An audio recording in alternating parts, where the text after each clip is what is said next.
The Gateway Arch in St. Louis, Missouri has a tram system inside of it to take passengers all the way to the observation deck at the top. Let's explore how the arch was constructed, the museum underneath, and of course the tram ride to the top of the arch. My name's Jared. I create 3D animations to show and explain how things work. Hit the subscribe button to be notified about future videos just like this one.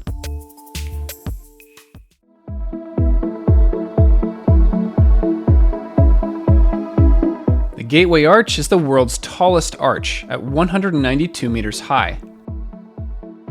It's similar to other structures like the Eiffel Tower, Space Needle, and Elizabeth Tower or Big Ben. These structures are icons for the cities where they are built. Let's take a look at the story for the Gateway Arch.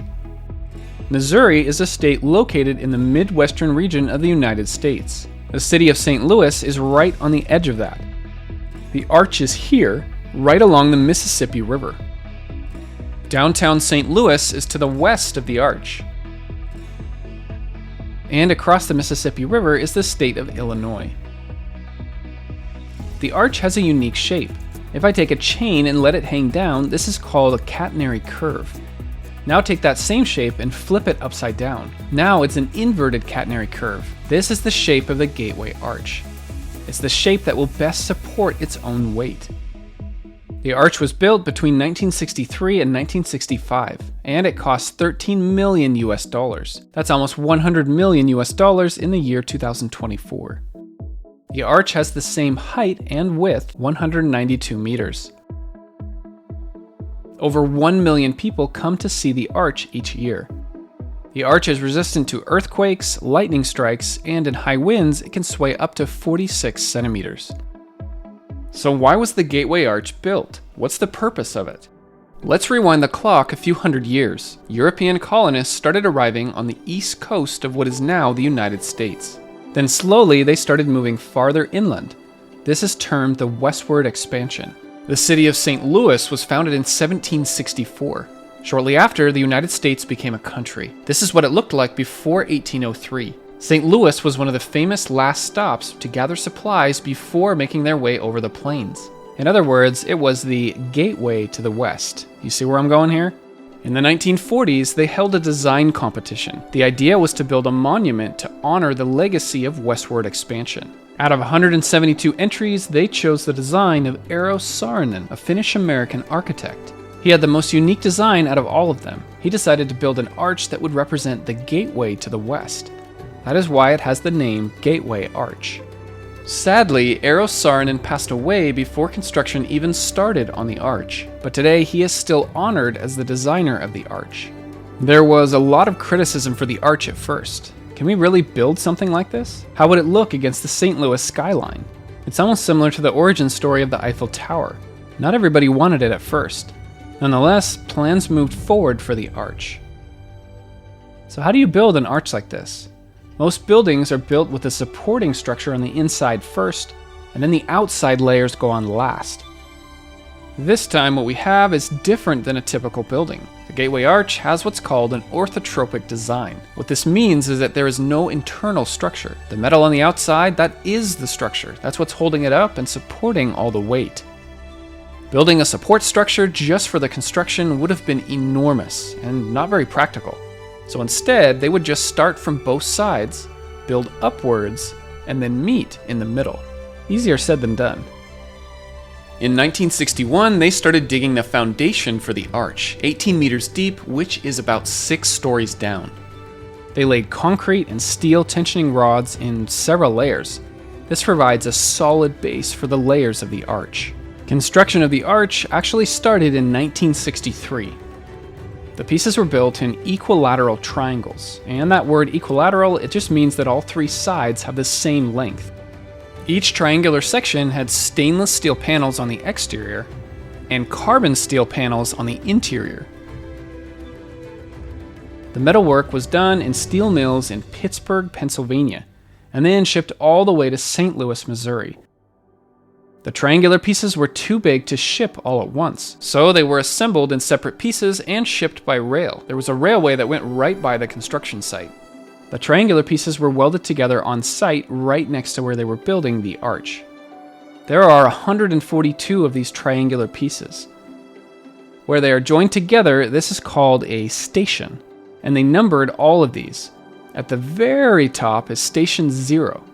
Then going down each side, station 1, 2, 3, 4, and all the way down to station 71 at the base of each leg. The triangular pieces are largest at the bottom and smallest at the very top. Once a piece was ready, it was lifted by crane and gently placed in position. As each new piece was placed, it was welded together. The welds needed to be so good that it acted as one continuous piece of metal to support the weight of the arch. Then the reinforced concrete was poured in between to make the arch legs stronger. There were 2 teams working together to build the sides of the arch at the same time. They had post-tensioning rods going down the sides of each leg. These helped to hold the legs upright as they were built higher and curved inwards towards each other. These cranes could only help build the arch for the first 6 pieces, 22 meters tall. After that, the engineers planned to use a very unique solution. The tracks were built on each side of the arch, and this is called a creeper derrick. It's basically a mobile crane that will travel up the side of the arch as it's built. So it lifts new pieces of the arch in place. Once there are 4 pieces above the derrick, we can bolt in another piece of track. Now it's able to move up to a new height and continue working. This was really the first time that something like this had been done. These platforms can be tilted in place. That way they can stay level as they move up the sides of the arch. These letters on the side, PDM, that stands for Pittsburgh Des Moines Steel Company, one of the contracted companies that helped build the arch.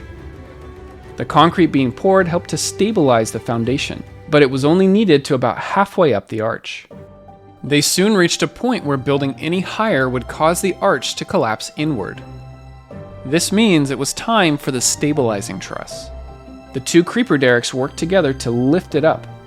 Once in place, this supported each side, so they could continue building the arch, another 21 pieces on each side. The construction work needed to be so precise that the legs met perfectly at the top. If they were off by just a little bit, that would have been a disaster for the project. Thanks to the engineers, this did not happen. After 2.5 years of construction, there was one more piece left, called the keystone. There were thousands of people that showed up to watch this crowning event. And the gap for the keystone was too small, less than a meter. They knew this would happen, but it was still a challenge to deal with. The gap needed to be almost 2.5 meters for the keystone to fit. Part of the problem was the heat from the sun causing the stainless steel to expand. The south leg of the arch received the most sun, so they decided to spray water over the side to cool it down. And as part of the original plan, hydraulic jacks were put in place to move the legs with just enough room to fit the keystone. After a few tense moments, the keystone successfully went in and the workers were able to weld it in place. The engineers had done their job and the arch was now complete. The stabilizing truss could be removed and the arch could now support its own weight. It took the better part of a year to slowly bring the creeper derricks down, cleaning and polishing the stainless steel on the arch as they went. The arch was finished, but there was more work to do. When Eero Saarinen designed the arch, he wanted visitors to be able to get to the top, but he didn't exactly know how that was going to happen. Whatever system they used needed to be able to bring many passengers up, and it couldn't distort the outside of the arch. We want the arch's shape to be unaffected and have that smooth look all the way up the side. To make things harder, the legs get thinner as you get closer to the top. The tram had to be designed with this in mind. Many industry experts of the time were stumped by this problem. How about we build an elevator? The problem is that an elevator goes straight up and down, and we need something that curves. Okay, how about an escalator? These don't go straight up and down. You might make that work at first, but you'd need to build several of them, and that gets expensive. The main inspiration for the design actually came from the Ferris wheel. This can move people around quite well, and they're always right side up no matter where they are around the Ferris wheel. This same idea can also be used to transport people up the sides of the arch. Dick Bowser is the engineer that came up with this solution. Instead of individual seats, the design called for enclosed cars for safety, and then put all the cars together and use cables to lift them. This tram system needed to be small enough to fit on one side of the arch leg. This leaves enough room for emergency stairs on the other side. When the tram is at the bottom, the cars are below the tracks. Let's see what happens at the other end. And when it gets to the top, the cars are above the tracks.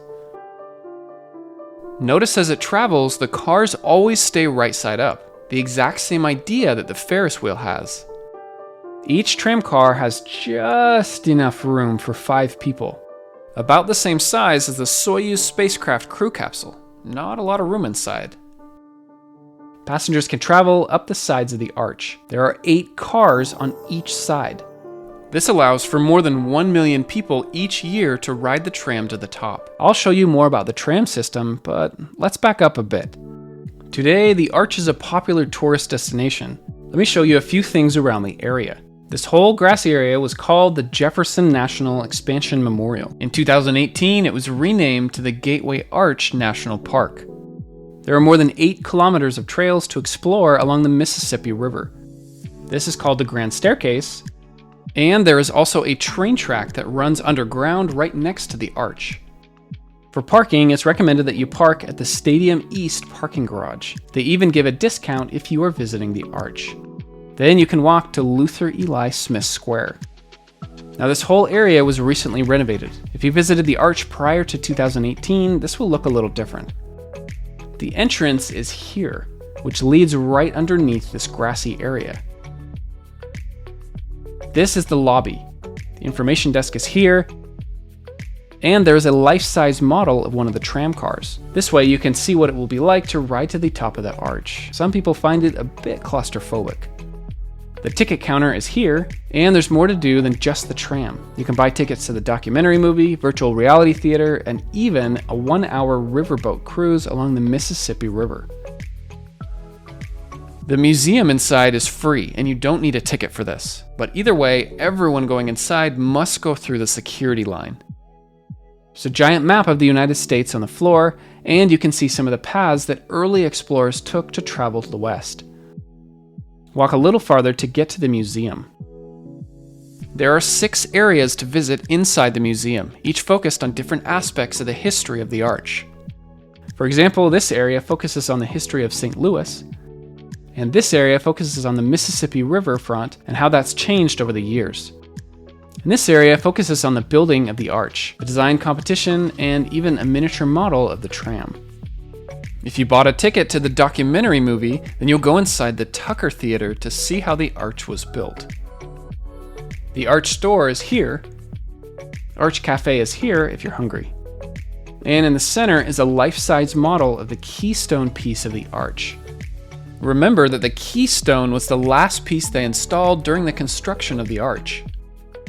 There are even displays inside that will show you the view of what it looks like from the top. Once you have your ticket, you'll need to make your way to the north or south tram. You'll walk through a hallway and then down some stairs to get to the loading area. Your ticket will show you which door you need to wait in front of.